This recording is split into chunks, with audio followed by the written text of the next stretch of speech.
The instructional video is for all models, both the digital as well as the spring timer.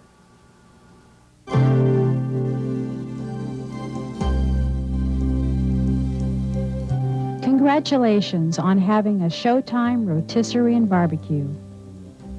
This machine was developed by Ron Popeil, who recently won an award as one of the 25 people who changed the way we eat, cook, and think about food. Try a wide variety of foods with the Showtime barbecue and rotisserie. Chops, leg of lamb, turkey, pork roast, hamburgers, hot dogs, chicken burgers, veggie burgers. They're all delicious. This is the unit assembled. The glass door is pulled down by the knobs on the top. Put it in the under position when you're loading food and unloading food.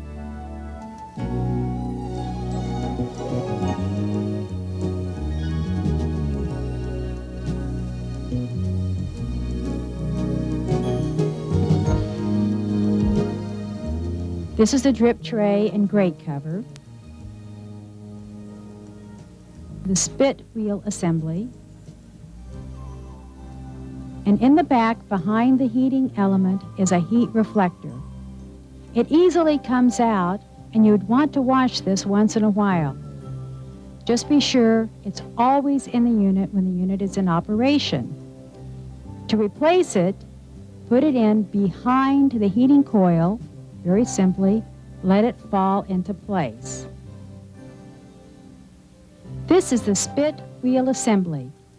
It goes in and first into a rest area and then back into one of the cooking areas, A or B. The grate cover goes on top of the drip tray. They can go in either way, as shown here. Again, never operate the unit without the drip tray and the grate cover in place. To attach the door on the front, first put the pin in the right side. Then gently lift up and insert the pin in the left side and let it down. That's all you do to put the door in place. It easily removes for cleaning.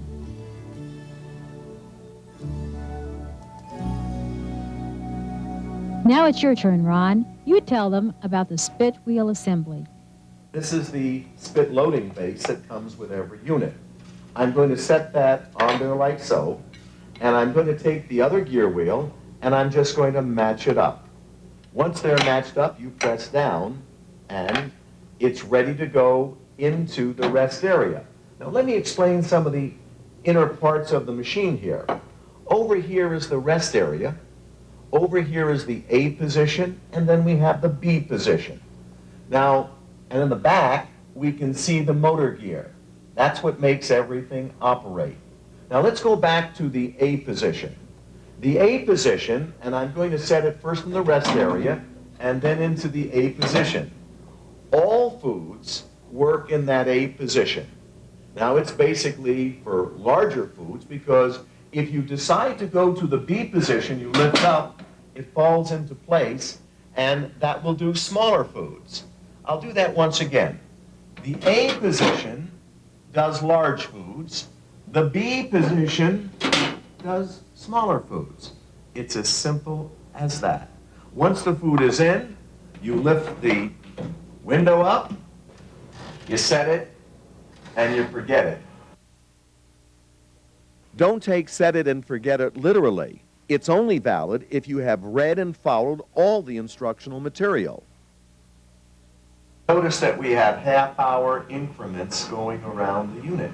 It's a 3-hour timer and it turns off automatically.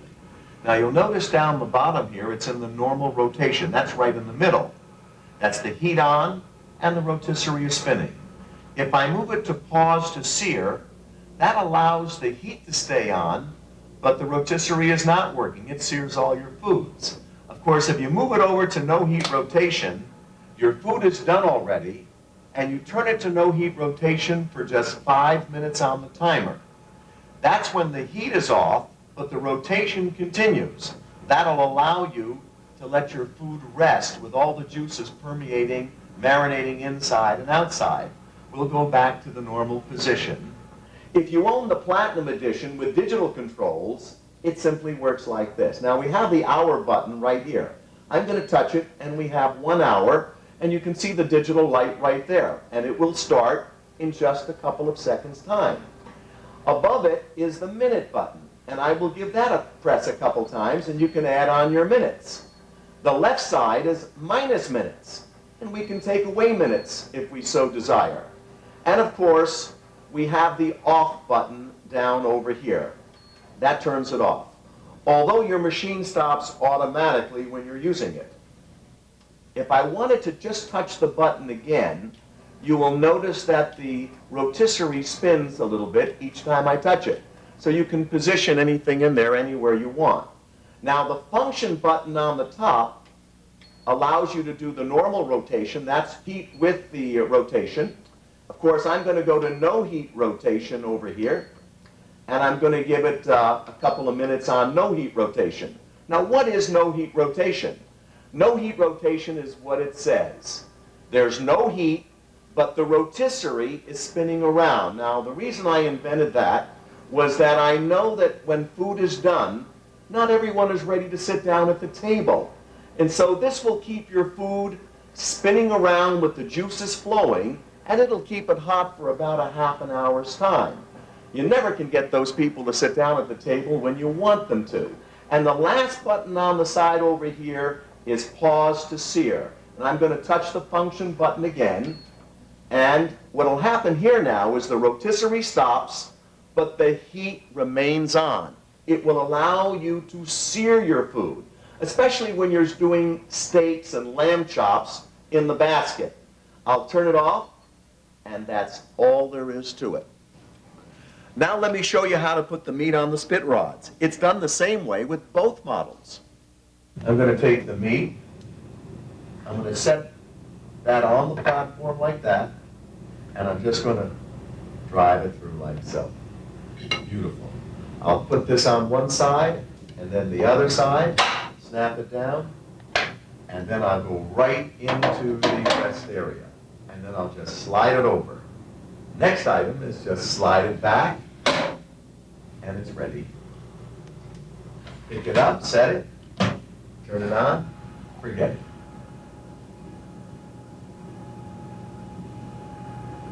And now Ron's going to show us an easy way to tie chickens. You get a bunch of food ties with your machine. Cut that off. Over here I have one wraparound, and over here I have the second wraparound. Now, Jan, I'd like to show the folks how to tie a chicken another way using only one tie. I'm going to take a tie here, and I'm just going to make it a little smaller just by making a little knot in here like so, and trimming it like that. Now, the first thing I do here with the chicken is always turn the chicken over on the breast with the wings away from you. I'm going to take that chicken thigh and I'm going to wrap it around one wing and then the other wing. Give it a twist and it locks the legs in. Once the legs are locked in, I'll turn it back over again and I will put one wing on this side and one wing on the other side. Back over again with the breast on the right side. I'm going to grab my rotisserie rods here, and I'm just going to grab the legs with my other hands, keep them together, and I'm just going to angle it down like so, and slide it through. Set it on the platform over here, like this. Put the top gear wheel in place. I'll match it up, snap it down, and I will then put it in the rest area. I will center the chicken, slide it back, bring the window up, set it. It is highly unlikely, but if you should see or smell smoke, it's because the food is rubbing against the heating element. This indicates that the meat or poultry is too big or wasn't tied properly, or the food is off-center, lopsided on the spit rods. If this occurs, turn off and unplug your machine. Do not open the glass door. Let it cool down. Then trim or retie your food tightly. And be sure that the food is centered on the spit rod so it always rotates without touching the heating element. Over here I have the spit loading base. I'm going to take the spit rod assembly and just place it right on like so. I'll take the 2 chied chickens here, and all I'll do is drop it on like that. And I'll take the second one and basically do the same thing. Take this and slip it on like one side and then the other. Snap it down. I'll move this over like so, get this out of the way, slide the chickens over, and I'll take a little of this and just sprinkle that on there. Isn't that nice? That's going to be really beautiful. Then I will take it and set it in the rest area, slide it back into position, lift up the window, turn it on, set it, and forget it.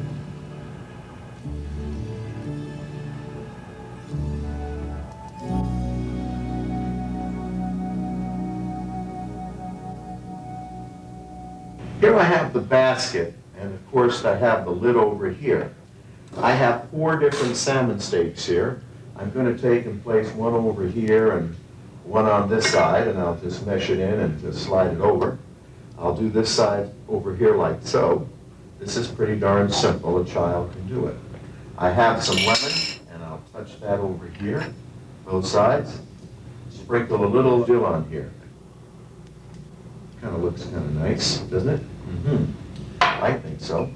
And I'll take the bar over here, and I'm just going to stick it in one side, and it's very important that the fish does not move around on the inside. Now, over here, I'm going to take my platform, and I'll set the unit on like so. Take this over here, and just match it up. Match it on one side, and then the other side, and just slide it down like so. It's as simple as that. I'll put the lid on. This is pretty simple. Snap it on, take it, set it in the rest area, slide it back, lift this up, set it, and forget it. That's all you do to do your step.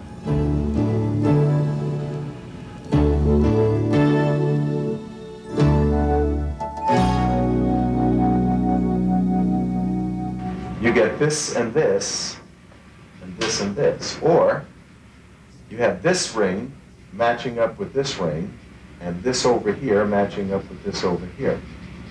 Okay.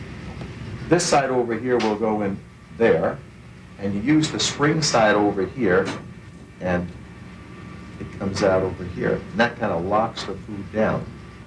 Over here I've got the platform. I'll set it down, and I'll put this on it like so. Now over here we have these two. Of course, this guy here matches up with that one over there. All I'm going to do is set it down like so, and down it comes. Perfect. I take the lid, and I'll just slip the lid on like this, and you're ready to go. Important. Always close the basket cover tightly so food cannot move while rotating. Now, here's how to make kebabs. First thing you do is set it in the rest area like so. Now, with every package you get all these shish kebab rods. Let me show you how to use them. You take the shish kebab, and they're done over here. You just slip in one side on that side, and then use the spring to, in fact, snaps in. It's as simple as that. I'll put it on one side like that, and then just spring it in. You set it back into the unit. You set the window up. You turn it on. And that's all you do to do shish kebabs. And here's how to use the flavor injector. Suck up that juice, like the lemon juice here. And I'll take this and I'll jam it in. Just a little shot there. Stick a little shot over in here. A little shot down in here. A little shot in there. Use it all up, huh? Then I'll just go to the spit rod over here. Slide this in, and all I do is go down and just ram it through like this. I'll set it on the counter over here like that. I'll put the frying thing on over here, snap it down, and lift it, set it in, position it, slide it back. It's as simple as that. And then we just set it and forget it. And now Ron shows how to tie a turkey. Now over here I've tied the wings one time, and I've also tied the wings. This keeps the wings nice and tight and close. Of course, you have to also tie the legs, and you just use a regular square knot, which I'll use over here, and we'll tie it really good. Always use 4 strings when tying a turkey. 2 on the wings and 2 on the legs. If your turkey comes with a metal leg clip, you can use that too. Just undo one leg to thoroughly clean the turkey inside first. Then replace the leg and the clip. I'll clip the excess off like so. Next I'm going to turn it sideways, and over here I'm just going to slide it down and all the way through. I'll set my platform on it over here like this, okay? And there's my spit rod coming out, and I'll just lock it in, lift it up, and put it in the machine like this, slide it back, set the window up, turn it on, set it, and forget it. And now Ron shows us how to make baby back ribs using the kebab rods. Note, the spring end is on the left, not the right, with the baby back ribs. Now, it's important that this side be on the left side and the right be on this side over here. So I'm just going to slide it in over here like so, and then I'll just squeeze these together, snap that in. Now, if you notice down over here, we have our ribs, and I've taken one on each side. It holds it like that. Now, it's going to take this side over here, and I'm just going to slip it in on one side and spring it on the other, and just roll it like so, and just slip it in over here. Take it and slide it back. And now, while that's doing that, I'll barbecue it.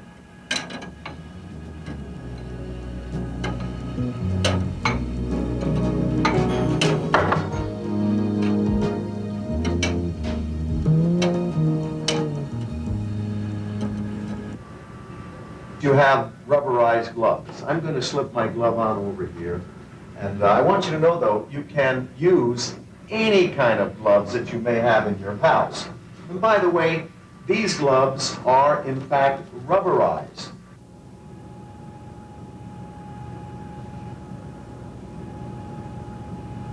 Watch what I do here. I'm going to turn off my machine over here, and I'm going to slide this right under. The first thing I'm going to do is lift up and just take it out. It's as simple as that. Now, over here, I have my meat thermometer. You must check to see if, in fact, the meat is done. It's done. Good. I'll take the meat thermometer out and just slide it off. The chicken comes right off, and you are now ready to serve your chicken. Now here I have a beautiful piece of roast beef, and I'm gonna just sprinkle some nice stuff on here, all over. Get some nice good spices on there. That's gonna be lovely, huh? Is that pretty? I think so. Okay, now, since I have it like that, I'm gonna take the spit rod over here, and do not go in over here in the meat. That's beautiful meat. You don't want to do that. What you basically want to do, folks, is go in through this way. And so I'm just going to slide it through like so, and I'll just push it right through like that. I'll set it on the wheel like so. I'll put this on over here. It'll match up. I'll put it in the rest area. slide it in the middle, push it in the back, raise up the lid, set it, and forget it. Here we have a 9-pound standing rib roast.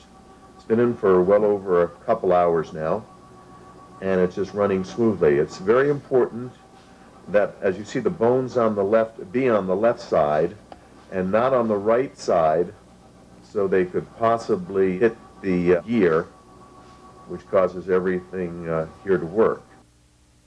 Here we have some beautiful beans and succotash. That'll be sensational. And by the way, as you can see, you can just put it on the top here. It stays on the top and comes out beautiful. There are several accessories for your rotisserie and barbecue.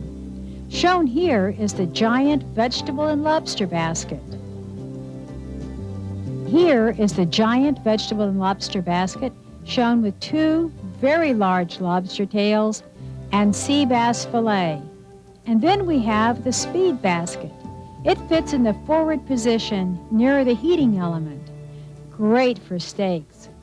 Sears them well and keeps them juicy inside. Call the number on the screen to order. And now here are some cautions, things to avoid when using your rotisserie and barbecue. Do not touch the glass on the top or the bottom. It's hot. When the glass is underneath, do not touch this. This is very, very hot. Don't touch the top. Don't touch the back. Always very hot. Never use spray. Never use spray inside the machine.